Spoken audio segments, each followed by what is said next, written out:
சந்தியா ராகம் சரியில்லை. இன்னைக்கு என்ன நடக்க போகுதுன்னு பார்க்கலாம். வாங்க வீடியோக்குள்ள போகலாம்.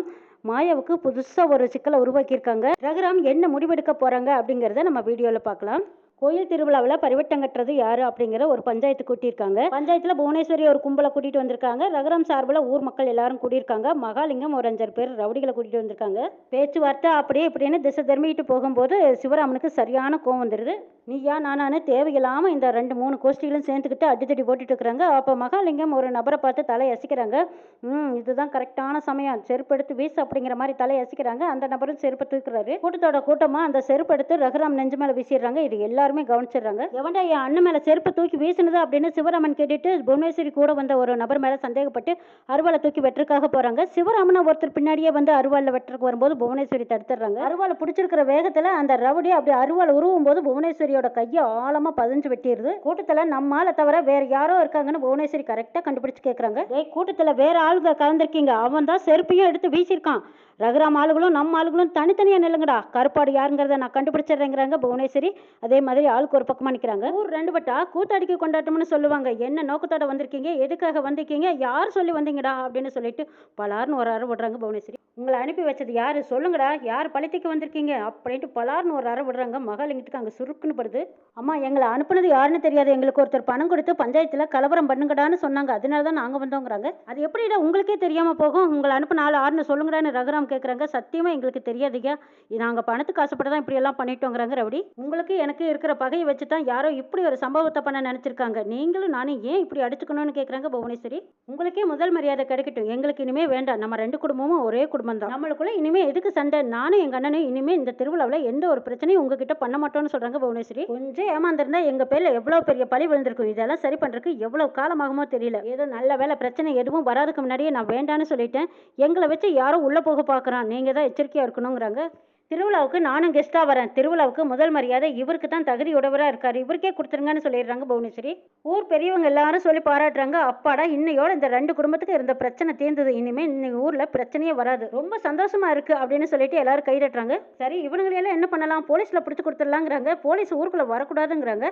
போலீஸ் ஊருக்குள்ள வரலைன்னா என்ன, இவனுங்களை நம்மளே கொண்டு போய் பிடிச்சி கொடுத்துடலாங்கிறாங்க புவனேஸ்வரி. சரி வந்த காரியம் எல்லாம் நல்லபடியாக முடிஞ்சது, இனிமேல் திருவிழாவுக்கான ஏற்பாடு பண்ணுங்கன்னு சொல்லிட்டு ஊர் மக்கள் எல்லாரும் கலைஞ்சு போயிடுறாங்க. புவனேஸ்வரி போகும்போது ரகுராம் கூப்பிடுறாங்க. உனக்கு என்னாச்சு, இவ்வளோ வருஷமா இந்த திருவிழாவுக்காக நீயும் போராடிட்டு இப்போ திடீர்னு எனக்கு எந்த உரிமையும் வேண்டான்னு சொல்லிட்டு போறியே, என்ன காரணம்னு கேட்குறாங்க. இது ஒன்று இன்னைக்கு ஏற்பட்ட மனமாற்றமெல்லாம் கிடையாது, நான் ஆஸ்பத்திரியில் இருக்கும்போது அன்னைக்கே எனக்கு இது மனசு மாறிடுச்சுங்கிறாங்க புவனேஸ்வரி. எனக்கு பழைய கோமெல்லாம் மாறிடுச்சு, அதுக்காக நான் தோற்று போயிட்டேன்னு அர்த்தமெல்லாம் இல்லை, நான் போராட்டம் பண்ணதுனால சில பேர்த்துக்கு என்னை பிடிக்காமையே போயிடுச்சு, நான் ஒன்றும் வில்லியெல்லாம் கிடையாது, என் மனசுக்கு பிடிச்ச ஒன்றா கட்டிக்கணும்னு ஆசைப்பட்டேன், உங்களுக்காக போராடினேன், அதனால நான் தோற்றும் போயிட்டேன், ஆனால் வேற எந்த ஒரு உள்நோக்கமும் இல்லைங்கிறாங்க புவனேஸ்வரி. இனிமேல் போராடி எந்த பிரயோஜனம் இல்லைன்னு புரிஞ்சுக்கிட்டேன், அதனால தான் பின்வாங்க நினச்சிட்டேங்கிறாங்க. என்னால் உங்களுக்கு எந்த ஒரு பிரச்சனையும் வராது, இனிமேல் நீங்கள் சந்தோஷமா இருக்கலாம், யாராவது ஒருத்தராவது சந்தோஷமா இருந்தால் தானே நல்லா இருக்குங்கிறாங்க.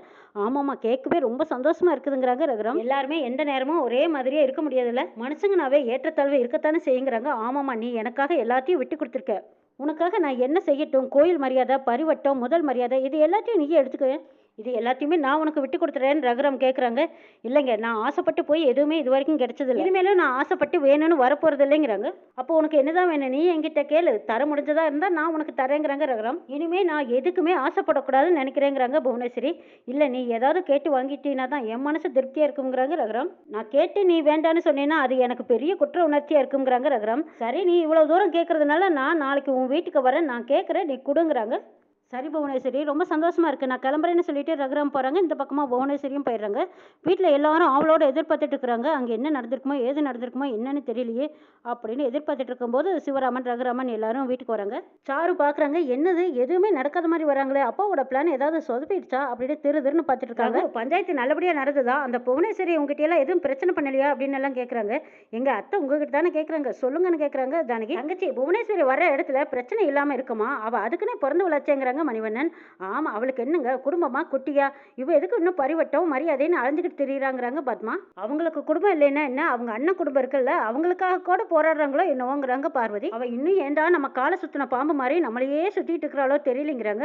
ஐயோ அத்தை பாம்பு எதுக்கு காலை சுத்தும், கடிக்கிறதுக்கு தானுங்கிறாங்க மணிவண்ணன். என்னப்பா என்னதான் நடந்துச்சு, எதுவும் பேசாம இருக்கே, ரொம்ப மரியாதை குறைவா பேசிட்டாளான்னு கேட்குறாங்க பாட்டி. ஆமா அவங்க எதுவும் பேசல, அவங்க அண்ணன் தான் அதிகமா பேசிட்டான்னு சிவராமன் சொல்றாங்க. ஆமாமா அவனுக்கு யார்கிட்ட எப்ப எப்படி பேசுறதுனே தெரியாதுங்கிறாங்க. அம்மா நீங்கள் நினைக்கிற மாதிரியெல்லாம் ஒன்றுமே நடக்கலை, நம்ம யாருமே எதிர்பார்க்காததான் அங்கே ஒன்று நடந்துச்சுங்கிறாங்க ரகுராம். என்னங்க சொல்கிறீங்கன்னு ஜானகி ஆர்வமாக கேட்குறாங்க. பஞ்சாயத்து கூர்ந்து அங்கே புவனேஸ்வரி அவள் அண்ணன் எல்லாருமே வந்தது, கூட்டம் கூடுனது, அதுக்கப்புறம் ஒருத்தருக்கு ஒருத்தர் கைத்தகலாறு வச்சுக்கிட்டது, செருப்படுத்து வீசினது, அருவாள் கத்திய புவனேஸ்வரி கையில் பிடிச்சது, கையில் ரத்தமாக வளைஞ்சது. அதுக்கப்புறம் புவனேஸ்வரி எல்லாத்துக்கும் சமாதானமாக சொல்லி கோயில் முதல் மரியாதை எனக்கு வேண்டான்னு எல்லாரும் முன்னாடியும் சொல்லிட்டான்னு சொல்லிட்டு இருக்கிறாங்க. ஏன் வேண்டான்னு சொல்ல, என்ன காரணம்னு சொல்லுன்னு நான் கேட்டேன். நீங்கள் கேட்டு நான் வேண்டான்னு சொல்ல மாட்டேன், ஆனால் நான் கேட்குறத நீங்கள் கொடுங்க, நாளைக்கு உங்கள் வீட்டுக்கு வந்து வாங்கிக்கிறேன்னு சொல்லிட்டு போயிட்டாங்கன்னு சொல்கிறாங்க. இதை கேட்டும் வீட்டில் இருந்த அத்தனை பேரும் அதிர்ச்சியாக இருக்காங்க. புவனேஸ்வரி மட்டும் அந்த இடத்துல இல்லாமல் இருந்திருந்தா தான் ஏதாவது ஒன்று ஆயிருக்குங்கிறாங்க. ஆனால் புவனேஸ்வரி இந்த அளவுக்கு மாறுவான்னு நான் கொஞ்சம் கூட எதிர்பார்க்கலன்னு பாட்டி சொல்கிறாங்க. நானும் தாமாங்கிறாங்க ரகுராம். வேற என்ன காரணமாக இருக்கும், அவங்களோட உயிரையே எடுக்கிறதா நினச்சி போனீங்க, அவங்களுக்கு உயிர் பிச்சை போட்டு வந்திருக்கீங்கல்ல, அதனால தான் அவங்களுக்கு மனம் மாறி இருக்குங்கிறாங்க பத்மா. சின்ன மாமாவை வெட்ட வந்தவங்களை கையை பிடிச்ச அருவாளோட கையை பிடிச்சவங்களே அவங்க தான். இன்னைக்கு சின்ன மாமாவை காப்பாற்றி கூட்டி வந்திருக்கோன்னா அவங்க நல்லதாங்கிறாங்க சீனு. ஆரம்பிச்சதும் அவள் தான், முடிச்சு வச்சதும் அவதானான்னு கேட்குறாங்க மணிவண்ணன். சரி, அவளே இந்த பிரச்சனைக்கு காரணமாக இருந்தாலும் அவள் கூட இந்த குடும்பம் இனிமே எந்த ஒரு பகையும் இல்லாமல் அமைதியாக இருந்தவே அதுவே எனக்கு போதும்பாங்கிறாங்க பாட்டி. அதெல்லாம் சரி, ஆனால் நாளைக்கு வீட்டுக்கு வந்து என்ன கேட்க போகிறேன்னு உங்ககிட்ட சொன்னாங்களான்னு ஜானகி கேட்குறாங்க. சொத்து பணம் காசு எது கேட்டாலும் அவளுக்கு கொடுத்துடலாங்கிறாங்க ரகுராம். அவகிட்ட இல்லாத காசு பணமாக நம்மக்கிட்ட இருக்கு, அதுக்கெல்லாம் ஆசைப்படுறவில்லை, அவள் ஆசைப்பட்டதே ஒன்றை மட்டும்தான் ரகுராம். அதெல்லாம் பழைய கதை, அதுதான் இல்லைன்னு ஆயிப்போச்சுல்ல, அப்புறம் என்ன கேட்கறக்கு வர்றா அப்படின்னு மணிவண்ணன் சொல்கிறாங்க. பரவாயில்ல விடுங்க, அவள் என்ன கேட்டாலும் கொடுத்துடலாம், ஆனால் ஊர் திருவிழாவில் அவனால் எந்த ஒரு பிரச்சனையும் வரக்கூடாதுங்கிறாங்க ரகுராம்.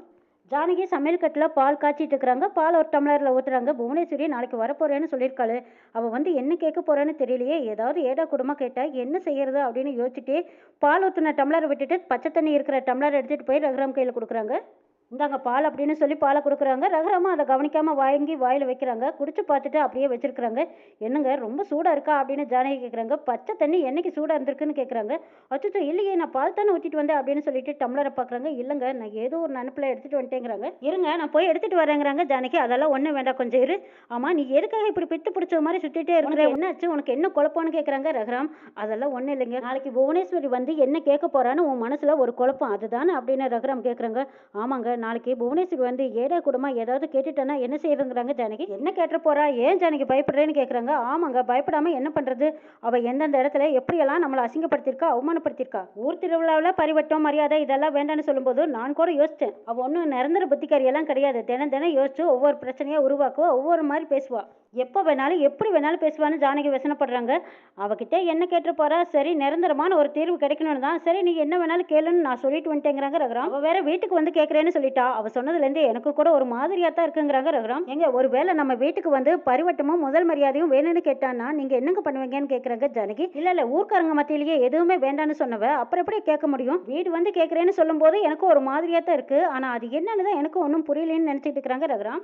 அப்போ அவள் என்ன கேட்டாலும் நீங்கள் விட்டு கொடுத்துருவீங்களான்னு கேட்குறாங்க ஜானகி. உனக்கு ஒரு சந்தோஷம் கிடைக்குதுன்னா அதை நான் விட்டு கொடுப்பேன், ஆனால் என்ன தவிர நான் யாருக்காகவும் என்ன நான் விட்டு கொடுக்க முடியாது. ஜானகி மறுபடியும் திரும்பவும் ரகுராம் கிட்ட கேட்குறாங்க. என்ன சொன்னீங்க மறுபடியும் சொல்லுங்கிறாங்க. ரகுராம் அதையே தான் திருப்பி சொல்றாங்க. என்ன, நான் யாருக்காகவும் உன்னை தவிர நான் விட்டு கொடுக்க முடியாதுங்கிறாங்க. அவங்க சொன்னதுல ஜானகி திருப்தி அடைகிறாங்க. அடுத்த நாள் பொழுது விடிஞ்சதுமே புவனேஸ்வரி குடும்பத்தோட எல்லாரும் வந்திருக்காங்க. புவனேஸ்வரி என்ன கேட்க போறா, கேட்டதை கொடுத்தா உறவை முறிச்சுக்கலாம், அவளோட சாவகாசமே வேண்டான்னு நினைச்சிட்டு இருந்தாங்க. ஆனா புவனேஸ்வரி ரகுராம் குடும்பமே அதிர்ற அளவுக்கு கேட்கறாங்க பாருங்க. பொண்ணு கேட்க வந்திருக்காங்க, அதுவும் மாயாவை கேட்க வந்திருக்காங்க. எல்லாரும் அதிர்ச்சியோட நிக்கிறாங்க. சாரு மட்டும்தான் சந்தோஷமா நிக்கிறாங்க.